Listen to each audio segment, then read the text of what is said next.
오늘 저는 빌립보서 1장의 말씀을 가지고 함께하는 교회라는 제목으로 하나님의 말씀을 전하려고 합니다.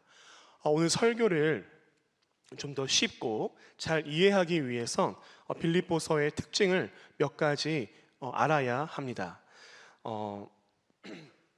빌립보서는 누가 썼는지, 그리고 빌립보서의 수신자는 누구였는지, 빌립보서는 왜 쓰여졌는지를 알아야 빌립보서를 통해 하나님께서 하시고자 하셨던 핵심은 무엇인지, 그리고 하나님께서 이 빌립보서를 통하여 오늘날 우리들에게 말씀하시고자 하는 것은 무엇인지, 더불어 오늘날 우리 교회에 하시고자 하시는 말씀은 무엇인지 잘 깨달을 수 있을 것이라고 생각을 합니다. 그런 맥락에서 빌립보서의 저자에 대해서 말씀을 드리려고 합니다. 오늘 본문 1절을 보면 그 답이 나옵니다. 우리 1절을 함께 보도록 하겠습니다.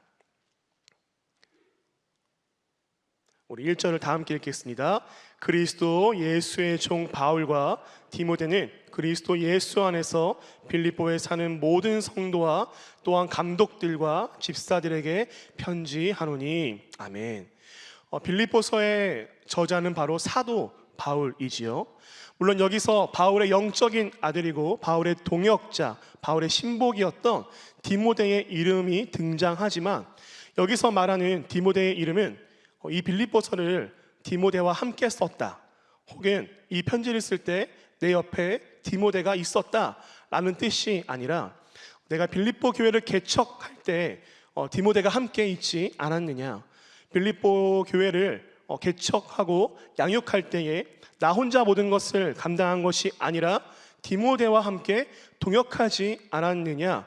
그래서 비록 이 편지는 바울 홀로 썼지만 빌립보 교회를 생각하며 디모데를 떼어놓고 생각할 수 없기 때문에 자신의 이름 옆에 자신의 영적 아들이자 동역자이자 신복이었던 디모데의 이름을 열거한 것으로 볼 수 있습니다.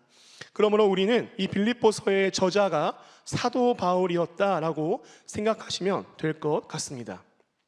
그렇다면 이 빌립보서의 수신자는 누구였을까요? 1절 후반부에서 등장했던 빌립보에 사는 모든 성도들, 감독들과 집사들입니다. 크게는 빌립보 지역에 사는 모든 성도들, 작게는 빌립보 교회를 향해 쓴 편지인 것이지요.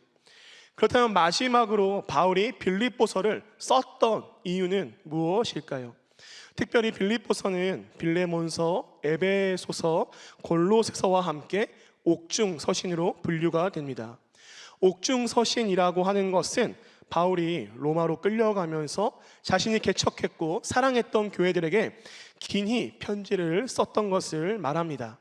자신이 죽으러 가는 길에 또한 투옥 생활을 하는 중에서도 얼마나 그 교회들이 생각났으며 그 어렵고 힘든 상황 속에서도 그 교회를 위하여, 그 교회의 성도들을 위하여 편지를 썼을까 생각해 보면 바울이 이 빌립보 교회를 얼마나 사랑했는지를 우리는 간접적으로나마 알 수 있습니다. 그렇다면 바울이 이 빌립보서를 쓴 주된 목적은 무엇이었을까요? 우리가 빌립보서를 1장부터 4장까지 이렇게 천천히 읽어본다면 많은 주제가 담겨 있지만 그 중에서도 가장 두드러지는 주제를 꼽으라고 한다면 바로 복음과 기쁨입니다. 복음과 기쁨. 우리가 정말로 잘 아는 말씀들이 빌립보서 안에 있지요. 우리 함께 두 구절을 읽어볼 텐데요. 바로 빌립보서 4장 4절과 4장 13절입니다. 우리 함께 빌립보서 4장 4절과 13절을 읽어보도록 하겠습니다. 4절입니다. 시작. 주 안에서 항상 기뻐하라. 내가 다시 말하노니 기뻐하라. 13절입니다. 내게 능력 주신 은자 안에서 내가 모든 것을 할 수 있느니라. 아멘. 바울이 옥중에서 빌립보 교인들에게 편지를 쓴 가장 큰 이유는 바로 복음과 기쁨을 전하기 위해서였습니다. 빌립보라고 하는 큰 도시 안에서 예수 그리스도의 복음을 전하기란 여간 어려웠던 것이 아니었습니다. 빌립보라고 하는 도시는 마게도니아라고 하는 지역에서 가장 큰 도시 중에 하나였고, 특별히 알렉산더 대왕의 부왕이었던 필립 2세의 이름을 따서 도시 이름을 지을 정도로 정치적으로, 경제적으로, 그리고 교통의 중심지가 되었던 역사적인 도시였습니다. 또한 빌립보 도시에 별명이 있었는데 바로 작은 로마라고 불렸던 것처럼 이곳은 로마 군인들이 퇴역을 해서 요양을 하고 또 노후를 보내기 위해서 지낼 만큼 모든 것이 갖추어지고 살기 좋은 도시로 계획을 한 도시였습니다. 그만큼 빌립보라고 하는 도시는 로마인들이 많이 거주한 도시였고, 더불어 그 도시 안에 사람들은 자신들이 로마인이다 라고 하는 것에 굉장한 자부심을 갖고 살아가는 사람들이었습니다. 그리고 이 지역에는 소수의 유대인들도 거주하고 있었습니다. 빌립보서를 자세히 들여다보면 그 유대인들이 자꾸 이 빌립보 교회를 핍박하는 모습도 볼 수 있습니다. 너희가 믿는 그 예수는 거짓이야. 너희가 믿는 그 예수는 하나님의 아들이라고 했지만, 자기 스스로를 신이라고 말했지만 결국 그는 십자가에 못 박혀 죽은 한낱 인간에 불과해 라고 말을 하면서 유대교의 교리로 그들을 유혹하던 핍박과 고난이 있었습니다. 그러나 바울은 그런 빌립보 교인들을 향하여 4장 4절과 같이, 그리고 4장 13절과 같이 말하고 있는 것입니다. 주 안에서 항상 기뻐하라. 내가 다시 말하노니 기뻐하라. 아멘. 더불어 내게 능력 주시는 자 안에서 내가 모든 것을 할 수 있느니라. 아멘. 사랑하는 성도 여러분, 이 빌립보서에는 기쁨, 기뻐하라, 그런 헬라어 명사인 카라, 그리고 동사인 카이로라고 하는 단어가 16번이나 등장합니다. 사실은 바울이 빌립보 교회를 끔찍이나 사랑했던 것처럼 빌립보 교회의 성도들도 바울을 끔찍이나 사랑했습니다. 바울이 선교할 때마다 연보를 보냈습니다. 헌금을 보낸 성도들이었습니다. 바울이 힘들고 지칠 때마다 동역자를 보내주었고 기도로 힘을 보태주었던 그런 훌륭한 교회였습니다. 그렇게나 바울을 사랑했던 빌립보 교회의 성도들이었는데, 바울이 투옥됐다라는 소식을 듣고 이제 바울이 재판을 받으러 로마로 끌려가고 있다라고 하는 소식을 듣고서는 얼마나 놀랬겠습니까? 얼마나 걱정이 됐을까요? 그래서 바울은 빌립보 교회의 성도들에게 오늘과 같이 이야기한 겁니다. 기뻐하라, 기뻐하라. 다시 말하노니 기뻐하라. 옥중에 있는 나는 괜찮다. 나는 오히려 기쁘다. 나는 오히려 즐겁다. 내가 비록 옥중에 있고 재판을 받으러 가고 심지어는 죽을 수도 있는 위기에 처했지만 나는 기쁘다. 그러니까 너희들도 기뻐하라. 그러므로 너희들도 기뻐하라 라고 말하고 있습니다. 사랑하는 성도 여러분, 저는 오늘 이와 같은 은혜가 우리 사랑하는 성도님들에게도 임하시기를 주님의 이름으로 축복합니다. 바울이 옥중에서도 그 어려운 상황과 위기 속에서도 기뻐했고, 또 사랑하는 사람들을 위하여 기뻐하라 라고 권면했던 것처럼, 혹시라도 우리 가운데에 절망 속에 빠져 있고 어려움 속에서 해결책을 찾지 못하고 있고 계속해서 좋지 않은 일들이 연속적으로 발생하여 마음적으로 육체적으로 힘들어하고 계시는 분들이 계시다면, 그분들의 심령 가운데에 크신 하나님의 위로하심이, 그리고 바울이 말하고 있는 예수님으로부터 오는 기쁨과 즐거움이 우리 모두에게 임하시기를 주님의 이름으로 축복합니다. 여기까지가 이 빌립보서를 우리가 어떻게 하면 잘 이해할 수 있을까에 대한 서론이었고, 이제 이런 맥락에서 이제 1장 1절부터 11절의 말씀은 과연 우리에게 어떤 것을 말하고 있는가를 살펴보고자 합니다. 오늘 말씀의 제목은 아까 말씀드렸듯이 함께하는 교회입니다. 제가 1장 1절부터 11절까지를 묵상하면서 많은 설교 제목을 고민했는데 결국은 함께하는 교회로 결정을 했습니다. 그래서 우리 함께 옆에 계신 분들에게 이렇게 축복했으면 좋겠습니다. 사랑하는 성도님, 함께해요 라고 축복하길 소망합니다. 이렇게 함께해요 이렇게. 우리 한 번 더 축복할 때는 사랑하는 성도님, 우리 함께 동역해요 라고 축복하시면 좋을 것 같습니다. 감사합니다. 먼저 빌립보 교회는 오늘 본문의 말씀 1절처럼 모든 성도와 감독들 그리고 집사들이 함께 동역하는 교회였습니다. 우리 함께 따라해 볼까요? 첫째, 함께 읽겠습니다. 시작. 모든 성도와 감독들 그리고 집사들이 함께 동역하는 교회입니다. 아멘. 빌립보 교회는 모든 성도와 감독들 그리고 집사들이 함께 동역하는 교회였습니다. 사랑하는 우리 성도님들, 빌립보 교회처럼 우리 교회도 모든 성도님들이 함께 동역하는 교회인 줄로 믿으시기를 주님의 이름으로 축복합니다. 나 혼자, 너 혼자가 아니라 바로 우리 모두가 함께 동역하여 함께 힘을 합하여 함께 나아가는 그런 훌륭하고 좋은 교회인 줄로 믿으시기를 주님의 이름으로 축복합니다. 오늘 본문 말씀에서 말하고 있는 성도라고 하는 것은 헬라어로 하기오스라고 하는 단어입니다. 여기서 하기오스라고 하는 단어는 하나님의 백성을 가리킵니다.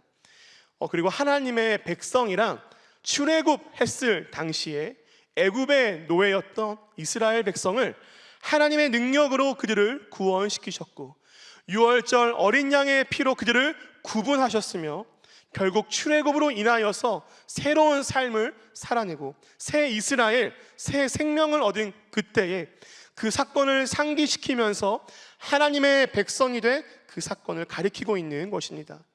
그러므로 여기서 말하는 성도란 비록 이전에는 이방 신들을 섬기던 유대인이었지만 예수님을 믿지 않았던 심령이 강팍한 유대인이었지만 지금은 살아계신 하나님의 아들이신 십자가에서 죽으셨지만 죽음을 이기시고 부활하신 그 예수님을 구주로 믿으며 새 생명을 얻고 진정한 생명을 얻고 진정한 기쁨과 진리를 누리며 살아가는 하나님의 백성, 하나님의 자녀, 예수 그리스도의 제자가 된 성도들을 가리키고 있는 것입니다. 사랑하는 성도 여러분, 이 저녁 예배에 함께 예배를 드리고 계시는 성도님들 그리고 영상으로 예배를 드리시는 우리 모두는 바울이 말하고 있는 하기오스, 성도 즉 하나님의 백성인 줄 믿습니다. 그러므로 여기에 앉아 계신 분들이 우리 교회의 일꾼이며 동역자이며 예수 그리스도의 제자인 줄로 믿으시기를 주님의 이름으로 축복합니다. 다시 본문으로 돌아와서 1절에는 성도 이외에 감독들과 집사들이 등장합니다. 사실 서신서에는 감독, 장로, 집사 이렇게 교회의 지도자로 표현되는 단어들이 많이 등장하지요. 그리고 학자들은 감독은 이런 사람이다, 장로는 이런 사람이다, 집사는 이런 사람이다 라고 구분을 지어 놓습니다. 그런데 어떤 곳에서는 감독이라고 표현하고 어떤 곳에서는 장로라고 표현하고 어떤 곳에서는 집사라고 표현하고 있는데 물론 우리가 그 안에 내포하고 있는 의미를 정확하게 이해하고 통찰력 있게 구분할 수 있으면 더할 나위 없이 좋겠지만 만약 우리가 그런 개념들을 설교 시간에 듣고 들어도 맨날 까먹고 뭐였더라 라고 생각이 된다면 우리는 그냥 이렇게 이해하면 쉬울 것 같습니다. 그냥 복음을 위해 힘써 일하는 자, 복음을 위해 힘써 일하는 자라고 생각하시면 참 좋을 것 같아요. 앞서 언급했던 성도가 하나님의 백성이고 새 생명과 진리를 누리고 살아가는 사람들이라면 감독, 집사, 장로라는 단어는 그 생명과 진리 안에서 교회를 위해 하나님을 위해 좀 더 복음에 힘쓰는 자, 복음을 위해 힘써 일하는 자라고 이해하시면 생각하시면 좋을 것 같습니다. 그러므로 사랑하는 성도님들, 교회는 홀로 일하는 곳이 아님을 깨달으시기 바랍니다.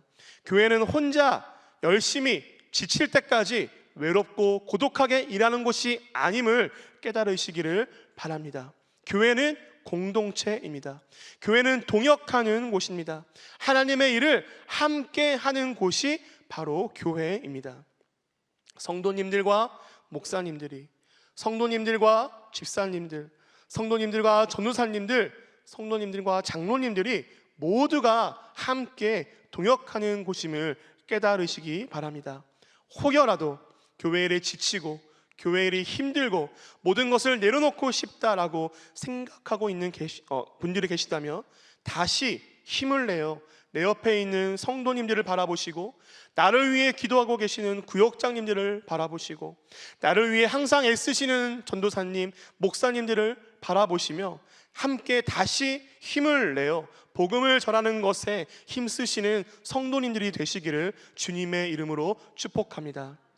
둘째로 함께하는 교회, 둘째로 복음을 위한 일에 함께 동역하는 교회입니다. 함께 따라해 볼까요? 복음을 위한 일에 함께 동역하는 교회입니다. 우리 먼저 5절을 읽어보도록 하겠습니다. 5절입니다. 시작. 너희가 첫날부터 이제까지 복음을 위한 일에 참여하고 있기 때문이라. 아멘. 빌립보 교회는 바울이 아시아 선교 이후에 유럽으로 가서 가장 첫 번째로 개척한 교회입니다. 그만큼 빌립보라고 하는 도시가 로마 시대에서 상징적인 도시였고 큰 도시였기에 바울은 디모데와 누가와 함께 빌립보를 가장 먼저 밟았습니다. 그리고 그렇게 강팍했던 도시에서 예수 그리스도의 복음을 전했습니다. 그리고 빌립보라고 하는 도시 속에서 가장 먼저 복음을 받아들인 여인이 있었는데, 우리가 정말 잘 아는 여인 루디아라고 하는 옷장사를 하는 여인이었습니다. 이 여인은 바울을 만나서 복음을 전해 듣고는 예수 그리스도를 구주로 영접했고, 이 여인은 결국 유럽 사회에서 가장 먼저 그리스도인이 된 복을 누리게 되었습니다. 다시 빌립보 도시 안에 당연히 교회가 없었기에 루디아의 집이 최초의 교회가 되었고, 복음을 접한 사람들은 하나 둘씩 루디아의 집에 모이기 시작했습니다. 사랑하는 성도님들, 한번 우리가 상상해 봤으면 좋겠습니다. 예수라고 하는 이름을 처음 들었을 때, 예수님이라고 하는 나의 진정한 구원자 되시는 그 복음을 처음 들었을 때, 소망이 없고 생명이 없고 진정한 기쁨이 없는 그때에 이 땅에 길이 되시고 소망이 되시고 생명이 되시는 그 예수님의 이름을 처음 접하고 나의 구원자가 되어주신 그 능력의 이름을 처음 받아들일 때의 그 순결함을 생각해 보시기 바랍니다. 그 뜨거움을 한번 되짚어 보시기 바랍니다. 그 벅차올랐던 감정을 한번 떠올려 보시기 바랍니다. 사마리아 여인이 우물에 물을 기르러 갔다가 예수님을 만나고 물통을 뒤로 한 채 자신을 욕했던 사람들에게 두 발 벗고 달려가 복음을 전했던 그 여인처럼, 세리라고 손가락질 받았던 삭개오가 예수님을 영접하고 자신의 모든 재산을 사회에 환원했었던 그때의 그 감격처럼, 빌립보 도시 안에서 바울을 통해 전파되었던 그 예수 그리스도의 복음의 감격이 방금 우리가 읽었던 것처럼 너희가 첫날부터 이제까지 복음을 위한 일에 참여하였다라고 칭찬받을 수 있는 원동력이 되지 않았나 생각해 봅니다. 사랑하는 성도님들, 바울을 통하여 하나님께 칭찬받았던 빌립보 교회의 성도들처럼 첫날부터 지금까지 복음을 위한 일에 참여하는 우리 모든 성도님들이 되시길 주님의 이름으로 축복합니다. 우리 특별히 옆에 계신 분들에게 이렇게 축복했으면 좋겠습니다. 복음 전하는 일에 함께 하시기 바랍니다. 네, 감사합니다. 복음 전하는 일에 함께 하시는, 함께 동역하시는 우리 모두가 되시길 주님의 이름으로 축복합니다. 마지막으로 의의 열매가 가득 맺히는 교회입니다. 따라해 보겠습니다. 의의 열매가 가득 맺히는 교회입니다. 우리 함께 11절을 읽어보도록 하겠습니다. 11절입니다. 시작. 예수 그리스도로 말미암아 의의 열매가 가득하여 하나님의 영광과 찬송이 되기를 원하노라. 아멘. 여기서 의의 열매는 헬라어 원어로 보자면 복수형으로 기록이 되었어요. 정확히 말하자면 의의 열매들이라고 하는 것이죠. 우리가 흔히 열매, 교회에서 열매를 말할 때는 어떤 일을 감당했을 때 그 결과를 말하곤 합니다. 예를 들면 기도를 열심히 했다면 그 기도의 결과가 나왔을 때 우리는 그것을 열매라고 말합니다.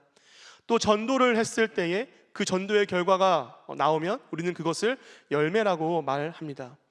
그런데 여기서 바울이 그 열매를 단순히 하나의 열매, 단수로 보지 않고 복수형으로 열매들이라고 표현을 했습니다. 이것은 하나님의 사역이 단순하게 하나의 결과물을 가져오지 않고, 다시 말하면 우리가 기도했을 때 그 기도의 결과물이 하나의 결정체만을 만드는 것이 아니라 하나의 기도가 하나의 결과물로 이어지는 것을 넘어서 그 선한 일들로 하여금 많은 것들을 파생시키는 효과를 가져온다고 생각했기 때문에 복수형을 선택했습니다. 더불어 우리가 전도를 할 때에 비록 한 사람을 전도해서 한 사람만이 우리 교회에 등록했지만 단순히 그 결과로 끝이 나는 것이 아니라 그 한 사람으로 인하여 더 많은 선한 것이 더욱더 깊고 크고 진한 그 거룩한 것이 맺히기 때문에 바울은 오늘 이 본문 말씀에서 열매들이라고 복수형을 선택한 것입니다.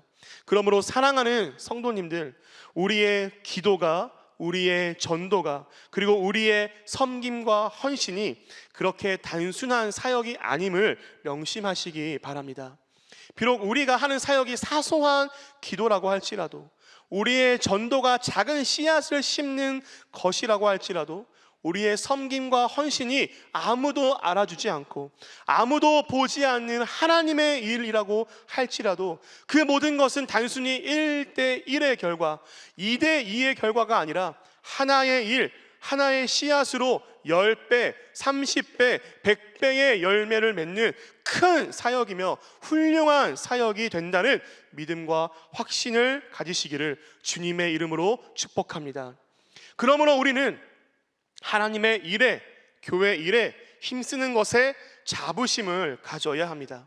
내가 하는 일이 비록 작은 일이라고 할지라도 하나님이 보시기에는 굉장히 큰 일이며, 내가 하는 일이 비록 겨자씨만한 작은 일이라고 할지라도 결국에는 그것이 큰 나무가 되고 많은 열매로 이어지는 거룩한 일, 선한 일임을 깨달으시고 끝까지 충성하시고 헌신하시는 성도님들이 되시길 주님의 이름으로 축복합니다.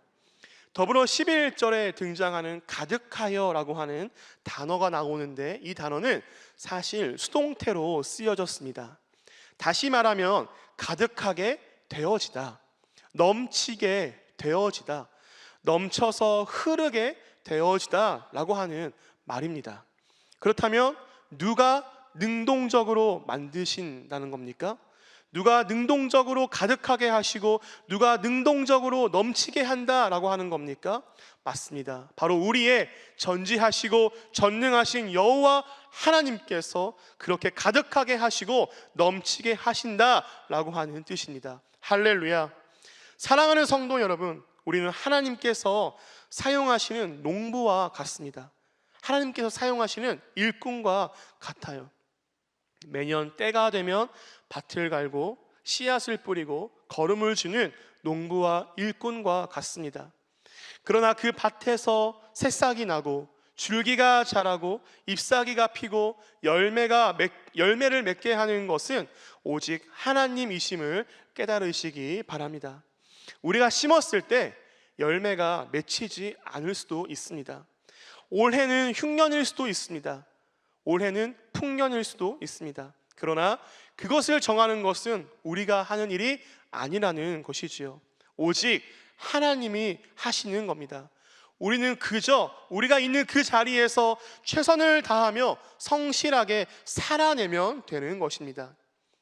때로는 열매가 맺히지 않았기 때문에 우리의 마음이 상할 수도 있습니다. 실망할 수도 있고 좌절할 수도 있고 절망할 수도 있습니다.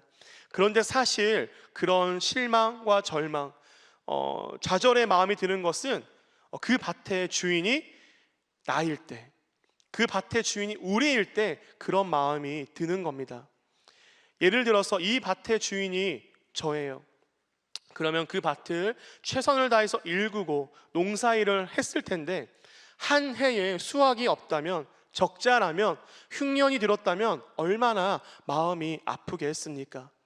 그런데 만약에 그 밭의 주인이 100만 평, 1000만 평, 억만 평을 갖고 있는 부자 주인이라고 가정해 보면, 이곳저곳 수많은 곳에서 땅이 있는, 밭이 있는 땅 부자 주인이라면 나 하나쯤 흉년이 들어도 그 밭의 주인은 전혀 마음 아파하지 않을 것입니다. 이 이야기가 무슨 이야기입니까?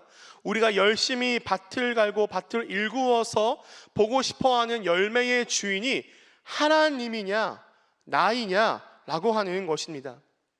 혹시 우리들의 자녀의 믿음이 좋지 않아서 기도 중에 계시고 그 기도의 열매가 하루빨리 맺히길 원하시는 성도분들이 계시는지요? 그런데 하나님께서 우리의 기도를 들어주지 않는 것 같아 실망하시고 좌절하고 계시는 분들이 혹시라도 계시는지요? 네, 맞습니다. 자녀들의 믿음을 위해서 기도하는데 차도가 없다면 실망할 수 있지요. 그러나 그 자녀가 누구의 것입니까? 나의 것입니까? 아닙니다. 바로 하나님의 것입니다. 하나님의 것이라고 생각하고 하나님의 밭이다 라고 생각한다면 우리는 사실 조금도 조급해하지 않아도 됩니다. 왜냐하면 하나님은 우리를 사랑하시고 우리의 자녀 모두를 사랑하시기 때문입니다. 혹시 우리들의 사업이 잘 안 돼서 기도하고 계십니까? 동일하게 우리들의 사업장이 과연 누구의 것입니까? 누구를 위해 그 사업장을 운영하십니까? 나의 유익, 우리 가족의 더 나아질 살림을 위해서입니까? 아니면 하나님의 유익, 하나님의 영광을 위해서입니까? 우리의 사업장이 하나님의 것이라고 생각할 때에 우리는 그 밭의 흉년과 풍년에 대해서 모든 것을 내려놓을 수 있는 것입니다. 그러나 여기서의 맹점은 무엇입니까? 가득 채워주시고 넘치게 하시는 분은 여호와 하나님이시지만 우리는 그 가운데에서 최선을 다해야 하고 열심을 다해야 하고 성실하고 정직하게 이 땅에서의 소명과 사명을 살아내야 한다라고 하는 것이지요. 이 땅의 주인이 하나님이라고 밭을 갈지 않고 쟁기를 내려놓고 아무 일도 하지 않는다면 하나님은 우리를 질책하실 것입니다. 악하고 게으른 종아라고 부르시면서 질책하시겠지요. 그러므로 우리는 그 밭을 잘 일구기 위해서 그 밭에서 최선을 다하고 성실하고 정직하게 그 일들을, 그 사명들을 감당해야 할 것입니다. 사랑하는 성도님들, 우리의 일들이 비록 작은 일이라고 할지라도 그 사역은 결국 열매들을 맺히게 하는 사역입니다.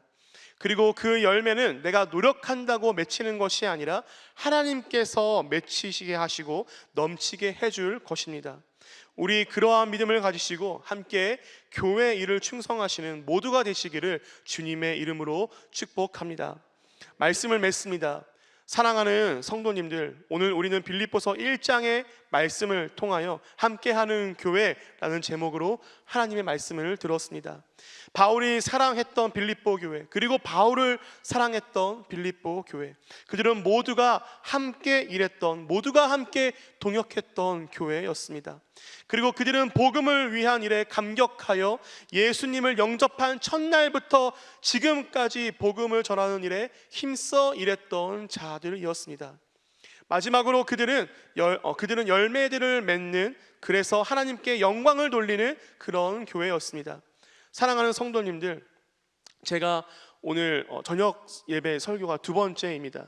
제가 첫 번째 저녁 예배 때 우리 교회가 참 훌륭한 교회더라, 우리 교회는 참 어려운 사람들을, 또 외로우신 분들을 잘 격려하고 돕는 교회더라 라고 말하면서 우리 교회가 참 좋은 교회다 라고 말씀을 드렸었습니다.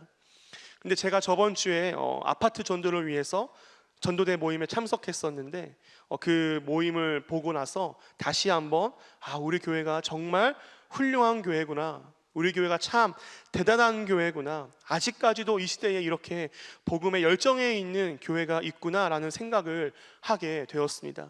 그날 정말 추웠는데도 불구하고 복음을 위한 사역에 힘쓰시기 위해 많은 분들이 나오셔서 선물을 챙기시고 또 핫팩을 챙기시고 각자 맡은 지역을 위해 출발하시는 그런 모습들이 참 감사하고 감격스러웠습니다. 이처럼 우리가 저번 주 목요일부터 아파트 전도에 힘쓰고 있습니다. 저는 많은 분들이 이런 하나님의 사역에 동참하셨으면 좋겠습니다. 물론 꼭 전도대 모임만을 말하는 것은 아닙니다. 찬양단 사역, 또 찬양대 사역, 교회학교 교사로서, 또한 안내를 서시는 안내자로서 우리가 함께 동역하는 그런 교회가 되기를 주님의 이름으로 소망합니다. 마지막으로 빌립보서 2장 2절부터 5절까지의 말씀을 읽고 설교를 마무리하도록 하겠습니다. 특별히 제가 세 번역으로 준비를 했는데요, 제가 한번 읽어보겠습니다. 여러분은 같은 생각을 품고 같은 사랑을 가지고 뜻을 합하여 한 마음이 되어서 내 기쁨이 넘치게 해 주십시오. 무슨 일을 하든지 경쟁심이나 허영으로 하지 말고 겸손한 마음으로 하고 자기보다 서로 남을 낮게 여기십시오. 또한 여러분은 자기 일만 돌보지 말고 서로 다른 사람들의 일도 돌보아 주십시오. 여러분 안에 이 마음을 품으십시오. 그것은 곧 그리스도 예수의 마음이기도 합니다. 아멘. 그렇습니다. 사랑하는 성도님들, 우리는 같은 생각, 같은 마음, 같은 뜻, 같은 사랑을 가지고 하나님의 일에 함께 동역해야 합니다. 나의 일만을 돌보지 말고 다른 사람의 일도 돌보아야 합니다. 왜냐하면 우리는 함께 동역해야 하는 새한 공동체이자 하나님의 가족이기 때문에 그렇습니다. 그리고 마지막으로 이렇게 함께하는 것이 바로 예수 그리스도의 마음이기도 하기 때문입니다. 사랑하는 성도님들, 함께하는 우리 모두가 되시길 주님의 이름으로 축복합니다. 우리 모두 함께 주님의 일을 감당하는 우리가 되기를 소망합니다. 그래서 우리 모두가 함께 하나님께 영광을 돌리고 함께 하나님께 칭찬받는 우리 모두가 되시길 주님의 이름으로 축복합니다.